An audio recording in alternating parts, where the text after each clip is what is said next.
টাকা দিয়েছিলাম তার অর্ধেক টাকাতে কাজটা করেছে। ওটা উল্টো খবর। সাধারণত যে টাকা দেওয়া হয় তার থেকে দ্বিগুণ আবার চাওয়া হয়। এটা যা দেওয়া হয়েছিল তার অর্ধেক ব্যবহার হয়েছে। এই অর্ধেক টাকাতেই 300 ঘর তৈরি হয়েছে। এটাও একটা আনন্দের খবর। আমরা সেনাবাহিনীর যারা কাজে নিয়োজিত ছিলেন, এটা স্বাভাবিক পরিস্থিতিতে গৃহ নির্মাণ ছিল না, অস্বাভাবিক পরিস্থিতিতে গৃহ নির্মাণ ছিল। এটা বিশেষ আলোচনার বিষয়। তো টাকা দেওয়ার ব্যাপারে আমি একটু শক্ত অবস্থান নিচ্ছিলাম। আমি বললাম যে এটা টাকা দিতে গেলে এই টাকার ভাগ বাটোয়ারা অনেক রকম হয়ে যাবে, আসলে যাদের প্রাপ্য তাদের হাতে সেই টাকা পৌঁছবে কিনা। তখন একটা প্রস্তাব আসছিল যে আশ্রয়ণ প্রকল্পের মাধ্যমে করা। আশ্রয়ণ প্রকল্প সম্বন্ধে আমার পরিষ্কার ধারণা ছিল না, নামটা জানা ছিল। তো ভাবলাম যে দেখি এটা কি করা যায়। পরে জানলাম যে এটা সেনাবাহিনী করবে, তাহলে একটু স্বস্তি পেলাম যে না, এটা অন্তত টাকাটা সঠিকভাবে ব্যবহার হবে। আজকে এটার সমাপ্তি উপলক্ষে যে চাবি বিতরণ, আপনাদের হাতে চাবি তুলে দেওয়া, এটা ভালো লাগছে যে টাকাটা সঠিক ব্যবহার হয়েছে এবং ঘরটাও সঠিকভাবে নির্মাণ হয়েছে। অনেক সময় টাকা ব্যবহার হলেও গুণগত মান ঠিক হয় না।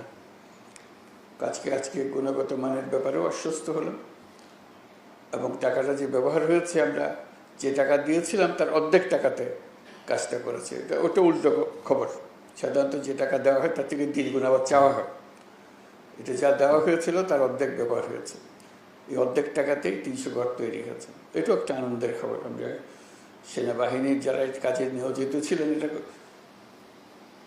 স্বাভাবিক পরিস্থিতিতে গৃহ নির্মাণ ছিল না, অস্বাভাবিক পরিস্থিতিতে গৃহ নির্মাণ ছিল। এটা বিশেষ আলোচনার বিষয় যে এর মধ্যেও গুণগত মান ঠিক রাখা, জিনিসপত্র হাজির করা। ঘর নির্মাণ করতে হলে তো অনেক জিনিসের সমাবেশ করতে হয়। এটাও কঠিন ছিল। রাস্তাঘাট বন্ধ ছিল, চলতে পারছে না, ব্রিজ ভেঙে গেছে, রাস্তাঘাট ভেঙে গেছে, এর মধ্যেই কাজটা করতে হয়েছে। আজকে যে ছবিগুলো দেখলাম তাতেও ভালো লাগলো, যেটা সুন্দর বাড়ি হয়েছে। তা আমরা সবার পক্ষ থেকে সেনাবাহিনীকে অশেষ ধন্যবাদ জানাচ্ছি। এই বিপদের দিনে তারা আমাদেরকে আশ্বস্ত করতে পেরেছে এবং আজকে পেছনে ফিরে তাকানোর সময় আমরা বুঝতে পেরেছি যে এটা চমৎকার কাজ হয়েছে। ভবিষ্যতে এরকম দুর্যোগের সময় তাদেরকে আমরা কাছে পাবো, আমাদের ভরসার স্থল হবে, যে আমরা জানবো যে সেনাবাহিনী এই কঠিন কাজ, এই কঠিন পরিস্থিতিতে সঠিকভাবে আমাদেরকে করে দিতে পারবে। এবং যারা এই কাজে সরাসরিভাবে নিযুক্ত ছিলেন, ও স্থানে কাজ করেছেন, তারা হয়তো আজকে উপস্থিত নাই, তাদেরকে আমরা সবার পক্ষ থেকে ধন্যবাদ জানাচ্ছি। যে যেখানে আছেন আমরা অশেষ কৃতজ্ঞ। এই দুর্যোগের দিনে আপনারা সামনে এগিয়ে এসেছিলেন এবং সুন্দরভাবে এই বাড়ি নির্মাণ করে দিয়েছেন। তো কাজে এটা একটা ছোট্ট প্রকল্প, 300টি ঘর নির্মাণ, কিন্তু এর মাধ্যমে আমরা আমাদের যে সঠিকভাবে কাজ করার, একত্রে কাজ করার, দুর্যোগ মোকাবেলা করার এবং সৎভাবে করার যে দৃষ্টান্ত স্থাপন করলাম, এটা আমাদের সবাইকে উদ্বুদ্ধ করবে। এটা আমাদেরকে বড় লেসন, আমাদের জন্য বড় প্রাপ্য। সেনাবাহিনীর কাছে আমরা সেটুকু ধন্যবাদ অবশ্যই দেব যে আমাদের এই দৃষ্টান্ত স্থাপন করার জন্য। ফেনী, কুমিল্লা, নোয়াখালী, চট্টগ্রামের বন্যা দুর্গত পরিবারসমূহের পাশে দাঁড়াতে পেরে আমরা সত্যি আনন্দিত। আমি জানি গত বন্যার পর থেকে আপনারা অবর্ণনীয় কষ্ট জীবনযাপন করেছেন। দেশের সরকার হিসেবে এই দুঃসময়ে আপনাদের পাশে থাকা আমাদের নৈতিক দায়িত্ব, মানবিক দায়িত্ব ছিল। সেজন্য গত বন্যার ভয়াবহ পরিস্থিতি সামনে ওঠার সাথে সাথেই সরকার আপনাদের জন্য বসতবাড়ি নির্মাণ করে দেওয়ার পরিকল্পনা গ্রহণ করে। এই পরিকল্পনা বাস্তবায়নের জন্য প্রধান উপদেষ্টার কার্যালয়, মুখ্য সচিব, বাংলাদেশ সেনাবাহিনী ও স্থানীয় প্রশাসন নিরলসভাবে পরিশ্রম করেছে। এই জন্য আমি তাদের সবাইকে আন্তরিক ধন্যবাদ জানাচ্ছি।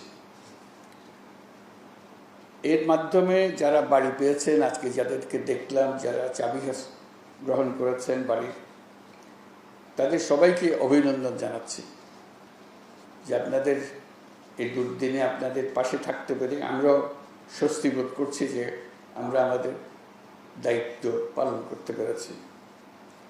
এই বাড়িটি আপনার একটি অবলম্বন, মাথা গোঁজার একটা জায়গা। এখানে আপনারা পরিবার পরিজন সন্তান সন্ততি নিয়ে বসবাস করবেন। যেহেতু এখন মাথা গোঁজার মতো একটা ব্যবস্থা হয়েছে, এখন একই সাথে আপনাদের সন্তানদের উন্নত ভবিষ্যৎ গড়ে তোলার দিকেও নজর দিতে হবে। তাদেরকে ভালো মতো পড়াশোনা করাবেন, যাতে ভবিষ্যতে তারা ভালো মানুষ, ভালো নাগরিক এবং ভালো উদ্যোক্তা হতে পারে। দেশের মানুষ আপনাদের পাশে দাঁড়িয়ে যে সাহস জুগিয়েছে, সেই সাহস সবসময় মনের মধ্যে ধারণ করবেন এবং দেশের মানুষ আপনাদের সঙ্গেই থাকবে। এই সহমর্মিতা দেশের সকল মানুষের মধ্যে এবং সকল প্রজন্মের মধ্যে ছড়িয়ে পড়লেই আমরা একটা সাহসী এবং স্বনির্ভর জাতি হিসেবে গড়ে উঠতে পারব। আপনাদের সকলের জন্য শুভেচ্ছা জানাচ্ছি এবং সেনাবাহিনীর সব কর্মীদের যারা এই কাজে যুক্ত ছিলেন তাদের কাছে বিশেষভাবে কৃতজ্ঞতা জানাচ্ছি। সেনাবাহিনীর যারা উচ্চ পদে আছেন তারা এটা দেখাশোনা করেছেন, সুন্দরভাবে জাতির সামনে একটা দৃষ্টান্ত স্থাপন করেছেন, সেজন্য তাদেরকে ধন্যবাদ ও অভিনন্দন জানাচ্ছি। এই প্রকল্প বাস্তবায়নের জন্য নিয়োজিত জেলা প্রশাসনকে, সেনাবাহিনীর 24 ও 33 পদাতিক ডিভিশনের সবাইকে আন্তরিক ধন্যবাদ জানাচ্ছি। সবাইকে ধন্যবাদ। আল্লাহ হাফিজ।